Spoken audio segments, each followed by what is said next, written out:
Yes, welcome back dear friends. अपन लोग economics में चैप्टर नंबर 1। इसके पहले वाले लेक्चर में जो अपन लोग देख रहे थे उसके अंदर अपन लोगों ने देखा था कि इकोनॉमिक्स के दो स्ट्रीम्स अपन लोग स्टडी करते हैं। एक तो MICRO माइक्रो इकोनॉमिक्स और दूसरा रहता था MACRO which is known as the MA मतलब मैक्रो इकोनॉमिक्स। एक ऑफकोर्स एक एकदम स्मॉल लेवल पे स्टडी किया जाता है एकदम नैरो सेंस में, और जो बड़े सेंस में ब्रॉडर सेंस में जो स्टडी किया जाता है for a country as a whole, for the nation as a whole, for the economy as a whole, उसको अपन बोलते हैं मैक्रो इकोनॉमिक्स। मतलब आप जब देश की बात करेंगे या फिर हम सबकी बात करेंगे तो अपन उसको क्या बोलने वाले हैं, अपन उसको बोलते हैं MACRO मैक्रो इकोनॉमिक्स। जब आप खुद की, अपने आप की, अपने कंपनी की, अपने फर्म की बात करेंगे, अपने ऑर्गेनाइजेशन की बात करेंगे, खुद की बात करेंगे तो MA नहीं, MICRO मतलब देखो ये यहाँ पे आई है, आई स्टैंड्स फॉर अपन खुद, ठीक है ना। तो कभी भी आई आया तो समझ लेना अपन लोग माइक्रो मतलब छोटे सेंस में पढ़ रहे, खुद के लिए, एक व्यक्ति के लिए पढ़ रहे। अब जब ए आया तो समझना अपन लोग पूरे ऑर्गेनाइजेशन नहीं, पूरे देश में जितनी ऑर्गेनाइजेशन है सब लोगों के लिए पढ़ रहे। जब सबकी बात है मैक्रो इकोनॉमिक्स, जब एक आई की बात है तो माइक्रो इकोनॉमिक्स, ठीक है। फिर अपन लोगों ने देखा था वांट्स, वांट्स मतलब जरूरतें, ठीक है। फिर अपन लोगों ने फीचर्स ऑफ वांट्स देखे थे, अलग अलग लोगों की अलग अलग वांट्स थी, है ना। वांट्स अनलिमिटेड रहती, ये सब अपन लोगों ने देखा था। फिर economic non economic wants, economic wants मतलब ऐसी जरूरतें जिनको पूरा करने के लिए आपको पैसा खर्चा करना पड़ता, जैसे कि कार। नॉन इकोनॉमिक वांट्स मतलब ऐसी जरूरतें जिनको पूरा करने के लिए आपको पैसा नहीं लगता, जैसे एयर, सनशाइन, पानी, ये सब चीजें। ये सब चीजें देखी थी अपन ने। गुड्स एंड सर्विसेज भी देखा था। गुड्स एंड सर्विसेज मतलब human want is termed as goods, समझ में आ रहा है ना। आपको जो चीजें चाहिए उसको क्या बोलते हैं अपन लोग, गुड्स। और सर्विसेज मतलब जो कि इंटेंजिबल रहती है, जैसे डॉक्टर आपको चेक कर रहा, सीए आपको कंसल्टेशन दे रहा, टीचर आपको पढ़ा रहा, सर आपको पढ़ा रहे, ये सब सर्विसेज है। इसमें कोई गुड्स का आदान प्रदान नहीं है। गुड्स मतलब चीजें, मतलब थिंग्स, ओके। फिर आगे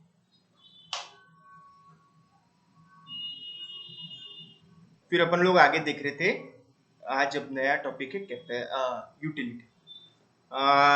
यूटिलिटी मतलब हिंदी में अगर मैं आप लोग को बताऊं तो कोई भी चीज की एक क्षमता रहती है ना। कि जैसा अगर आपको प्यास है तो आपको सबसे ज्यादा जरूरत और यूटिलिटी क्या की रहेंगी, पानी की, है ना। देखो, वांट और यूटिलिटी में थोड़ा बहुत डिफरेंस है। यूटिलिटी मतलब जिससे आप एकदम संतुष्ट हो जाएंगे, जिससे आप एकदम सेटिस्फाइड हो जाएंगे। देखो, जब आपको प्यास लगी है तो खाना भी मांग सकते हैं आप, पानी भी मांग सकते हैं आप, लेकिन आपको ज्यादा सेटिस्फाई कौन करेगा, प्यास अगर लगी है तो पानी। समझ में आ रहा है ना। तो एक ऐसी चीज जिसका जैसे आपकी सेटिस्फेक्शन आपको मिलता है उसको अपन लोग क्या बोलते हैं, यूटिलिटी। मतलब एक तरीके से उसकी उपयोगिता, ठीक है। तो यूटिलिटी मतलब क्या है, कोई भी चीज का आपको सेटिस्फाई करने का तरीका, कोई भी चीज का आपको सेटिस्फाई करने का पावर। समझ में आ रहा क्या, ठीक है। Capacity of a commodity, capacity of a commodity, commodity मतलब goods services, capacity of a commodity to satisfy the human want और want satisfying power of a commodity is called as utility. Want satisfying power of a commodity, पहली बात want मतलब जरूरत। अब कौन सी चीज आपकी जरूरत बहुत ज्यादा पूरी करेगी। देखो, सब जरूरतों को अपन लोग क्या बोलते हैं, सारी जरूरतों को आप लोग क्या बोलते हैं, जरूरत को क्या बोलते हैं आप लोग, जरूरत को आप लोग क्या बोलते हैं, वांट, ठीक है। लेकिन ऐसी जरूरत जो आपको ज्यादा सेटिस्फाई करेंगी उसको अपन लोग क्या बोलेंगे, ज्यादा यूटिलाइजेबल है। जैसे अगर आपको प्यास लगी है तो आपको प्यास लगी है, ठीक है। तो आपको क्या वांट है, यहाँ पे आपको खाना भी है और पानी भी है। प्यास अगर आपको लगी है, खाना भी है आपके पास में और पानी भी है, ठीक है। तो किसका वांट सेटिस्फाइंग पावर, किसका पावर ज्यादा रहेगा आपको सेटिस्फाई करने का, पानी का। समझ में आ रहा है क्या, ठीक है। जैसे आपको कहीं जाने का है, कहीं जाने का है तो आपके पास में दो चीजें हैं। एक तो गाड़ी भी है जो कि आपके घर से अवेलेबल है, या फिर 1 किलोमीटर दूर जाके आपको ऑटो भी मिल जाता। किसका वांट सेटिस्फाइंग पावर ज्यादा रहेगा, कौन सी ज्यादा चीज आपके काम की है, वो है गाड़ी जो अपने घर में ही है। 1 किलोमीटर पैदल चलना किसको भी नहीं गुजारा रहेगा। तो बात ऐसी है, हर वस्तु का अपना एक वांट सेटिस्फाइंग पावर रहता है। जैसे प्यास के समय पानी का वांट सेटिस्फाइंग पावर ज्यादा रहेगा, भूख के समय खाने का बॉन्ड सेटिस्फाइंग पावर ज्यादा रहेगा, है ना। जिसके पास कपड़े नहीं है, कपड़ों का बॉन्ड सेटिस्फाइंग पावर ज्यादा रहेगा एज कम्पेयर टू गाड़ी। मतलब कभी भी यूटिलिटी अपन लोग दो चीजों को जब कंपेयर करते हैं, जब अपनी को यूटिलिटी समझ में आती है, प्यास लगने पे खाना भी है पानी भी है, किसकी सेटिस्फाइंग पावर ज्यादा रहेगी? पानी की। ठीक है, बाहर जाना है तो गाड़ी भी है, 1 किलोमीटर दूर ऑटो भी, किसकी ज्यादा सेटिस्फाइंग पावर है? गाड़ी की। ठीक है, जिसके पास कपड़े नहीं उसके लिए कपड़े भी है, गाड़ी भी है, तुमको कपड़े नहीं उसके लिए वांट सेटिस्फाइंग पावर किसकी ज्यादा रहेगी? कपड़ों की। यूटिलिटी समझा गया, want satisfying power of a commodity. Okay. Value, value मतलब क्या? उसकी कीमत, उसका प्राइस। समझ में आ रहा है? Value in use and value in exchange. अब दोनों चीजों को अपन लोग देखते हैं। पहली बात, वैल्यू मतलब कीमत, प्राइस। वैल्यू मतलब कीमत या प्राइस। ठीक है, वैल्यू दो तरह की, value in use, value in exchange. Value in use, it refers to the worth of a commodity. Worth मतलब उसकी कीमत कितनी है आपके हिसाब से। जैसे ये मोबाइल है, ये मोबाइल का वर्थ है 4,000 रुपए, है ना। इसका वर्थ है मतलब वैल्यू इन यूज। इसको मैंने बेचा तो कितना मिलेगा? सॉरी, इसको मैं अगर वापरा तो कितना मिलेगा? वापरा बेचा दूसरा खरीदने गया तो 4,000। It refers to the worth of a commodity. In simple word, it is the usefulness of a commodity. जैसे मोबाइल को कोई 5 लाख रुपए का वैल्यू यूज बोलेगा कि इसका कोई नहीं, 5 लाख रुपए बोलेगा कि इसका कोई नहीं, इसको 4,000 रुपए के आसपास कोई भी तो लेगा। मतलब कोई भी वस्तु है, जैसे आप सोनार के यहाँ पे कुछ ऐसे अंगूठी लेके गए तो उसका वैल्यू यूज बता रहता ना, उसकी वैल्यू कितनी है, उसका पावर कितना है, उसको कितना पैसा वो आ सकता। ठीक है, no one has to pay for the price for sunshine but its immense worth for life can never be doubted. ठीक है, अब सनशाइन का वैल्यू आप मेजर कर सकते हैं, कितने किलो धूप खा लिया, कितने रुपए का धूप खा लिया, नहीं। लेकिन उसका ऐसा है कि आप वैल्यू मेजर नहीं कर सकते उसका, लेकिन उसका वैल्यू जीरो है क्या? नहीं, ऐसी भी चीजें थी। In economic language sunshine has high value in use, it is example of free good. लेकिन उसका वैल्यू इन यूज बहुत है, भले आप मेजर नहीं कर सकते क्योंकि वो फ्री गुड है, it is available free of cost. समझ में आ रहा है कि आपको कि ये पर्टिकुलर चीज की उपयोगिता क्या है, यूजफुलनेस कितना है। जैसे पेन का 5 रुपए का यूजफुलनेस है, इसका 4 रुपए का, 5 रुपए का, है ना। ये बॉटल अगर है, ये बॉटल का 10 रुपए 20 रुपए का यूजफुलनेस रहेगा। मोबाइल है, कैलकुलेटर है, कैलकुलेटर है, इसका वैल्यू यूज कितना रहेगा? 90 रुपए, 100 रुपए। ठीक है, कोई भी चीज का वैल्यू यूज मतलब उसका यूजफुलनेस कितना है। अब कुछ चीजें उसका वैल्यू, जैसे ऑक्सीजन है, अभी आपको फ्रीली अवेलेबल है, लेकिन कोरोना के समय वैल्यू यूज उसका बहुत ज्यादा था। समझ में आ रहा है ना? भले ऑक्सीजन आपको फ्रीली अवेलेबल है तो उसका क्या वैल्यू जीरो हो गया क्या? सनशाइन फ्रीली अवेलेबल है मतलब उसका वैल्यू जीरो हो गया क्या? पानी फ्रीली अवेलेबल है मतलब उसका वैल्यू जीरो हो गया क्या? नहीं, अपने इतनी बारिश आ रही, दुबई में बारिश नहीं आती तो वहाँ पे वाटर का वैल्यू न्यूज बहुत ज्यादा है। तो वैल्यू न्यूज है लेकिन उसको आप मेजर नहीं कर सकते। वैल्यू न्यूज मतलब उसका यूजफुलनेस कितना। Value in exchange, it refers to the worth of a commodity of a service or a service expressed in terms of another commodity. When this value is expressed in terms of money, it is called the price of a commodity. A good which command price is termed as an economic good. जिसको खरीदने के लिए आपको पैसे देना पड़ता है उसको क्या बोलते हैं? Economic goods. और जो फ्रीली अवेलेबल उसको क्या बोलते हैं आप लोग? Free goods. मतलब देखो, अगर आज की तारीख में कैसा है, बार्टर सिस्टम के समय कैसा रहता था, जैसे ये कैलकुलेटर है और ये मोबाइल है, तो कैसा होता था, आप कैलकुलेटर दो हम आपको मोबाइल देंगे, मैं मोबाइल देता आप मुझे कैलकुलेटर दो, ये ऐसा होता था। तो जब प्राइस नहीं रहता था। अब वैल्यू इन एक्सचेंज कैसा हो गया पता है कि आप लोगों को, कि हर एक चीज का प्राइस अपने को इन टर्म्स ऑफ मनी पता है। मोबाइल 1,000 रुपए, कैलकुलेटर 100 रुपए, पेन 5 रुपए, ये मतलब हर एक चीज का प्राइस जो है उसको अपन लोग क्या बोल रहे हैं? Value in exchange.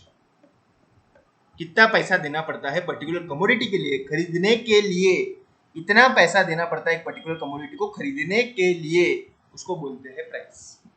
टीवी के लिए 10,000, कार के लिए 10 लाख, मोबाइल के लिए 10,000, कैलकुलेटर के लिए 10 कैलकुलेटर के लिए 100 रुपए, मोबाइल के लिए 10,000, पेन के लिए 5 रुपए। हर एक चीज का प्राइस क्या सर? फिर आपने तो बताया था वैल्यू इन यूज भी फिर वैसा ही है। नहीं, वैल्यू इन यूज का मतलब क्या है कि जैसे वैल्यू इन एक्सचेंज, अब यहाँ पे आप देखो दोनों के अंदर अंतर क्या है। वैल्यू इन एक्सचेंज के लिए धूप का, सनशाइन का वैल्यू इन एक्सचेंज जीरो है क्योंकि फ्री गुड है। एयर का वैल्यू इन एक्सचेंज जीरो है लेकिन उसका वैल्यू इन यूज है।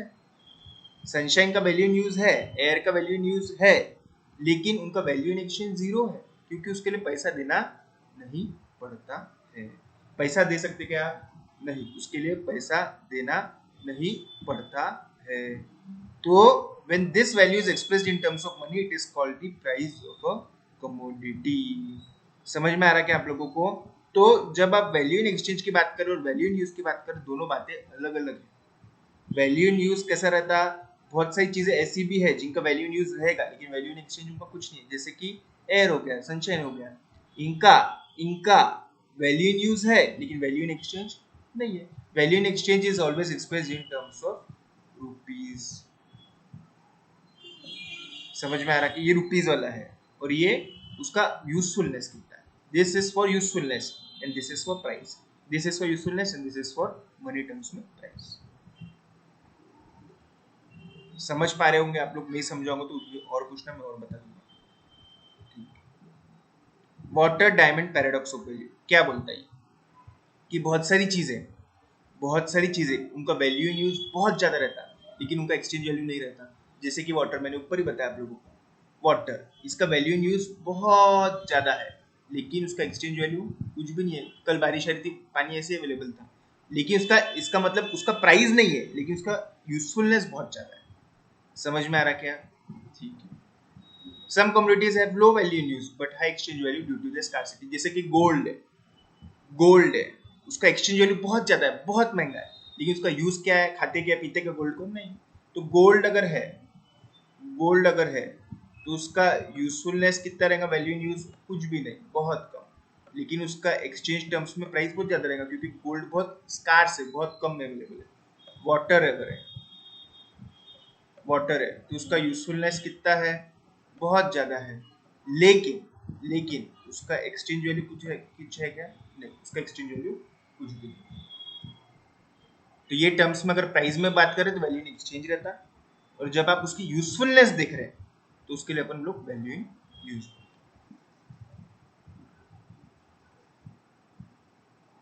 वेल्थ मतलब ऐसी चीज जिसको आपने बेच के आप पैसा कमा सकते हैं। जैसे प्रॉपर्टी आपके पास में, उसको बेच के आपके पास में पैसा आ जाए, ठीक है। वेल्थ मतलब प्रॉपर्टी हो गया, जमीन हो गया, बिल्डिंग्स हो गया, गोल्ड हो गया, ज्वेलरी हो गया, ये सब चीजें वेल्थ में आती है क्योंकि ये सब को अगर आप बेचेंगे मार्केट में तो आपको मिलेगा मार्केट वैल्यू, मतलब पैसा मिलेगा। सर वाटर भी आता है कि इसमें? नहीं, क्योंकि वाटर का तो वैसे भी एक्सचेंज वैल्यू जीरो है। एयर आता क्या है? नहीं। समझना, to be regarded as a wealth, the commodity must possess the following characteristics: utility, scarcity, transferability और externality। यूटिलिटी मतलब यूज करते आना चाहिए, स्कार्सिटी मतलब कम रहना चाहिए, जैसे गोल्ड कम है, इसके लिए तो वैल्यू बहुत ज्यादा है ना। ट्रांसफरेबिलिटी, एक के नाम से दूसरे के नाम पे ट्रांसफर करते रहना चाहिए। समझ में आ रहा? एक्सटर्नलिटी मतलब उसको आप इजी आसानी से अलग करके बेच सकते।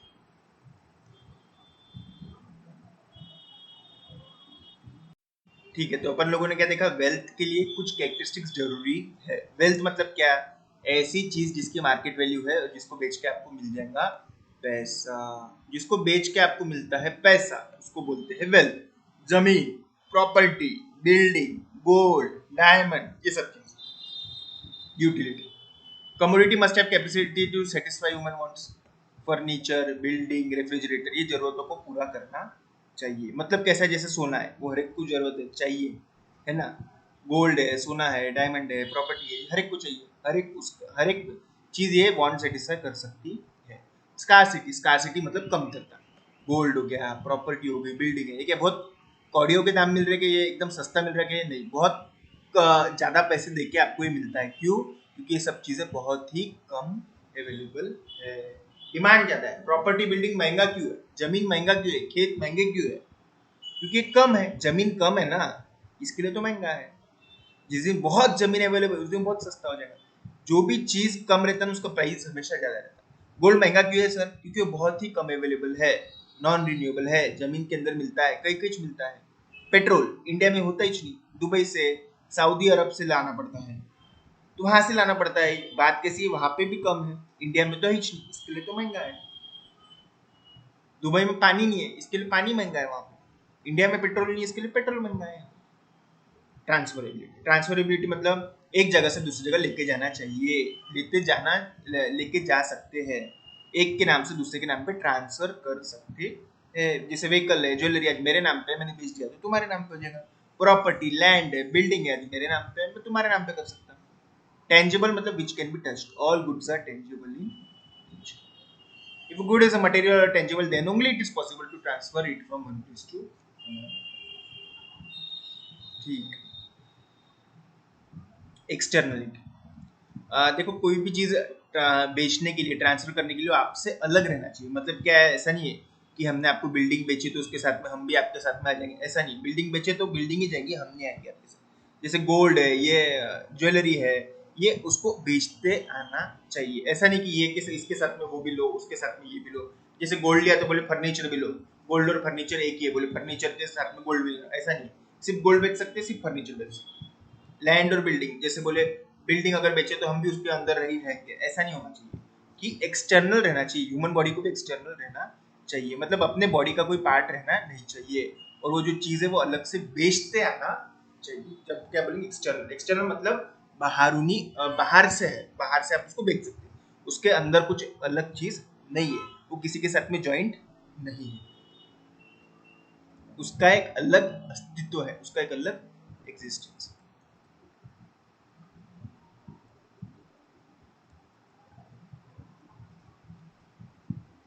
Personal income, earning receive by person from all sources is called as personal income.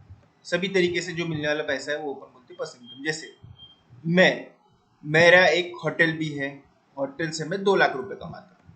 मेरा एक सीए में प्रोफेशन में भी हूँ, प्रैक्टिस से भी कमाता। तो मैं होटल, सीए और मुझे इंटरेस्ट भी मिलता, मैंने मार्केट के अंदर कुछ पैसे भी रखे, मुझे इंटरेस्ट भी मिलता। तो मेरी पर्सनल इनकम क्या रहेंगी, होटल की इनकम प्लस सीए से इनकम आने वाली और प्लस इंटरेस्ट की income, total income is my personal income.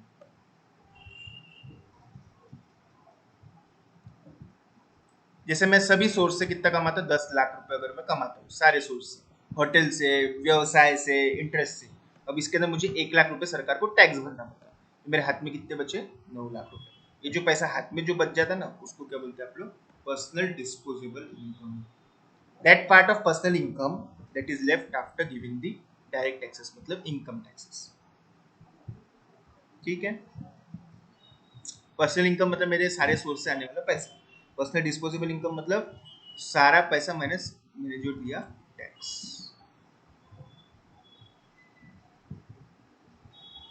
Economic activity, economic activity मतलब क्या, economic activities can be classified into 4 type including production, distribution, exchange and consumption. और ये सब चीजों के अंदर पूरा इकोनॉमिक्स अपन लोगों का इन्वॉल्व रहने वाला है। देखो इकोनॉमिक एक्टिविटी मतलब पहली बात, इसके अंदर पैसा इन्वॉल्व है, ठीक है क्या।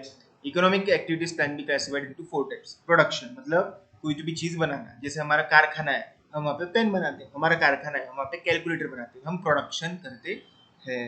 फिर वो जो पेन बनते हैं, हम फिर अलग अलग लोगों के यहाँ जाके उनको डिस्ट्रीब्यूटर के यहाँ पे हम वो रख के आते हैं।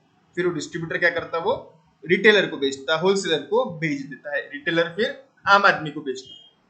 मतलब पहले फैक्ट्री के अंदर सामान बनता, फिर वो सामान डिस्ट्रीब्यूटर के यहाँ जाता, डिस्ट्रीब्यूटर से फिर होलसेल, रिटेल वगैरह उनके यहाँ जाता, रिटेलर के यहाँ, होलसेलर के यहाँ।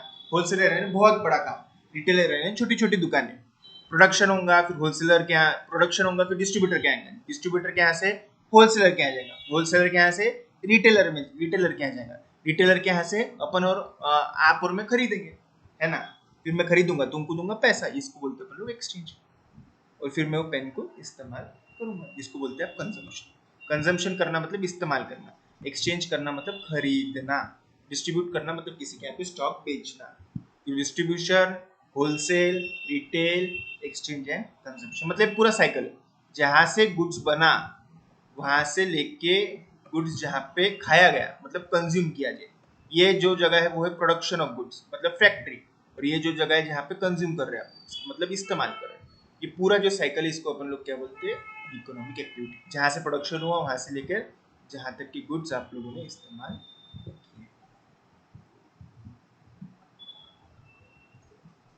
Production is a creation of utility. There are 4 factors of production such as land, labor, capital and enterprise. मेरी फैक्ट्री थी, वहां पे हम पेन बनाते थे। फैक्ट्री के लिए मैंने लैंड लिया, एमआईडीसी के अंदर मैंने लैंड खरीदा। लैंड जरूरी है कि फैक्ट्री के लिए, हाँ। फिर मैंने वहां पे लेबर लोगों को रखा, सैलरी दे के। फिर उसके बाद में कैपिटल मतलब मैंने पैसा लगाया, और फिर उसके बाद में एंटरप्रेन्योर मतलब जो बिजनेस करता है। Land, labour, capital and entrepreneur.